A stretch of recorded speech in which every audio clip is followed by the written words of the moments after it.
On March 17th, an EV caught fire in Haikou City, as captured in a video showing dense smoke billowing from underneath the vehicle. Passing vehicles honked in warning and detoured around it. 2 minutes later, an explosion occurred under the car, with flames erupting violently from the chassis. The fire quickly spread, engulfing the car in flames, accompanied by battery explosions. Within just 5 minutes, only a charred frame remained.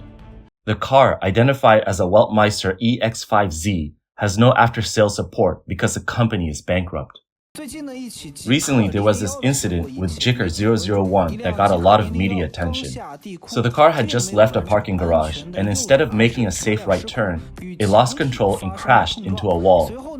Then, out of nowhere, thick smoke started billowing out of it as if something had caught fire. Jer responded, saying that the driver hadn't hit the brakes but was using the regenerative braking mode. It was raining, the roads were slick, and the friction was super low. They said the smoke was because of the tires rubbing against the ground, but a lot of people online aren't buying it. They're saying, even with the brakes on, it was sliding, and the lights were on, and you're telling me the brakes weren't pressed?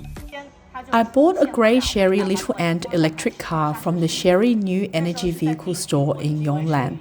I've had it slip twice before, losing control of the steering, and the brakes just wouldn't work. Both times happened in a parking garage, and I thought it was just because of the rain and wet roads since no warning lights came on. But then on September 22nd, in the middle of driving, the steering went out of control and the brakes failed again, nearly causing a serious accident. I took it straight to the 4S shop, and a test showed a bunch of safety issues, like problems with the ABS, the handbrake, the electronic parking system, and the airbag system, all disconnected. I have recorded all this as evidence. I wanted a full refund and compensation, but the dealer only offered to buy it back as a used car. In Chongqing, an EV crashed into a green belt, with a roadside railing penetrating the driver's seat. The driver kept on shouting about brake failure.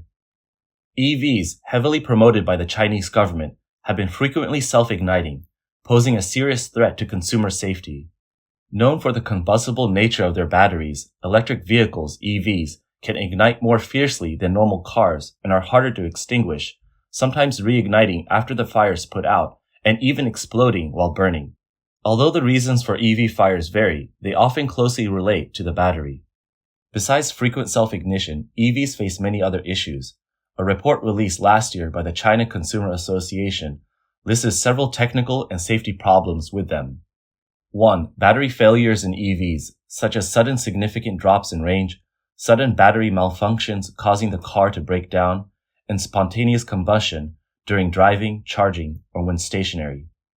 2. Power locking without consumer consent, where some EV brands reduce battery usage by remotely downgrading the charging power, discharge power, or battery capacity of consumer vehicles without notification, leading to slower charging, reduced power, and shorter range. 3. Issues with intelligent assistance, including malfunctions in intelligent driving assistance, delayed active braking, central control system crashes, and failures of sensors such as radar and cameras. 4. Brake failures, with consumers reporting brake malfunctions in some brands leading to severe safety incidents. Additionally, China's EV market has seen explosive growth in recent years, soon facing the dilemma of expensive batteries with short lifespans. William Li, the chairman of NIO, called for urgent action to address battery lifespan issues at the China EV 100 Forum on March 16. He noted that in the next 8 years, over 19.4 million EVs in China will have batteries out of warranty.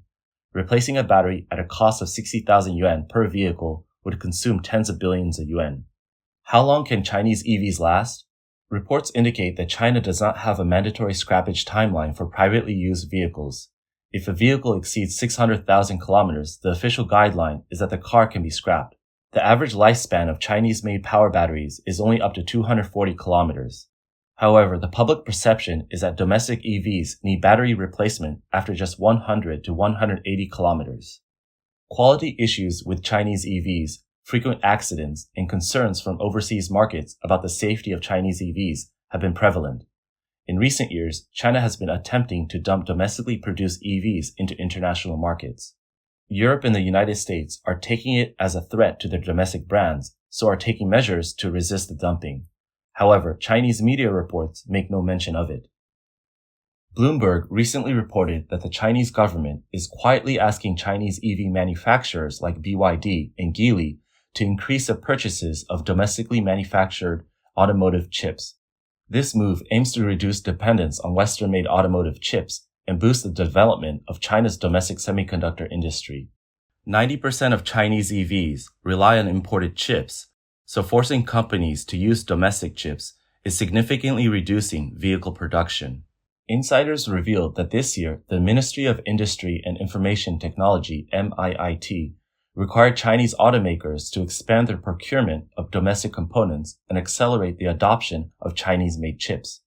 The MIIT's Technical Regulation Department had previously set an informal target for automakers to purchase 1/5 of their chips domestically by 2025, but has been increasingly dissatisfied with the progress.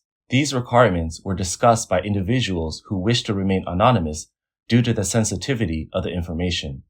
The MIIT is now directly instructing automakers to avoid foreign semiconductors as much as possible. One insider noted that this means foreign chip companies must essentially produce chips through local semiconductor foundries. The Chinese government acknowledges its domestic chip industry is far behind its international competitors. Hence, it is increasingly supporting national companies crucial for sustaining its economy and maintaining geopolitical advantages. This aligns with the CCP's commitment this year to surpass the US and other countries in terms of technological advancements. At the 2 sessions in March this year, the CCP set an ambitious economic growth target of about 5% and reiterated the need to break the United States' control in key areas. The government's work report at the National People's Congress disclosed that this year's central scientific and technological expenditure is set at 370 billion yuan, an increase of 10%. Xi Jinping, during the National Committee of the Chinese People's Political Consultative Conference meeting, emphasized the need to strengthen research to win the battle for core technological breakthroughs. Currently, the CCP is establishing a fund exceeding $27 billion to boost chip investments and increase national research spending to over $51 billion. They will continue to support leading domestic companies like Huawei with subsidies and policies that favor them. In August last year, Huawei launched the Mate 60 Pro flagship smartphone featuring a 7nm processor manufactured by SMIC, which sparked a sales craze in China. Despite being generations behind the global leading chips, SMIC's production is considered a significant advancement in China's chip manufacturing. A former Huawei employee revealed that the chip, although produced in Shanghai, has a low pass rate during quality control. It solves the issue of not having a domestic chip, but the quality is not competitive enough for the global market. Following the release of Huawei's new phone, the US government investigated the phone's processor over national security concerns. Republican lawmakers have also called on the Biden administration to completely cut off Huawei and SMIC's access to US technology. The US is aiming to prevent Chinese companies from acquiring the most advanced chip technologies from suppliers like Nvidia and Qualcomm. The US also prohibits American manufacturers from producing advanced chips in China. Moreover, the US is pressing allies such as the Netherlands, Germany, South Korea, and Japan to further tighten restrictions on China's access to semiconductor technology. This move significantly undermines China's chip manufacturing ambitions. Wang Guochen, an assistant researcher at Taiwan's Tsinghua Institution for Economic Research, says that the US restrictions are impacting China's industry significantly. He says, Xiaomi's recent venture into EVs still relies on chips from Qualcomm and Nvidia. Overall, mainland China is still dependent on US technology. Wang also believes that a global anti-CCP alliance is forming, and while short-term economic interests might lead to increased engagement with China, like Australia's recent moves, the process will be turbulent. Although Beijing is trying to gain some allies, such as Russia and Iran, these countries' market sizes and growth levels are vastly behind the West. In other words, China's decoupling from the US might lead to a new Cold War, but the West still holds significant consumer and market power, making decoupling unfavorable for mainland China. Decoupling and encirclement are set to be the main themes for the next few years, and for China's EV industry, the challenges are just beginning. Data released by the China Passenger Car Association shows that in February, EV sales decreased 11.6% over last year, marking the first decline in recent years. The decline is attributed to terrible sales figures during the Chinese New Year holiday and the 2024 pre-sale of cars in January.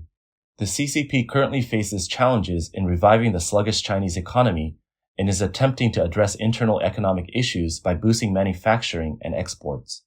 This involves artificially lowering prices to produce excess goods and dumping them in other regions of the world. Despite CCP officials announcing at the National 2 sessions that the government is devising policies to stimulate consumption to alleviate industrial challenges, China's EV sector is experiencing overcapacity. Supply is exceeding demand with frequent reports of factories halting production. Following Hi-Fi's halt in production, another company, Hozon Auto, also reported a work stoppage at its Nanning plant on March 6. In the past 2 years, BYD's EV production capacity increased from 800,000 to 2.5 million units. Tesla's capacity rose from 600,000 to 1 million units, and the capacity plans of new automakers like NIO, XPeng, and Li Auto all exceeded 1 million units.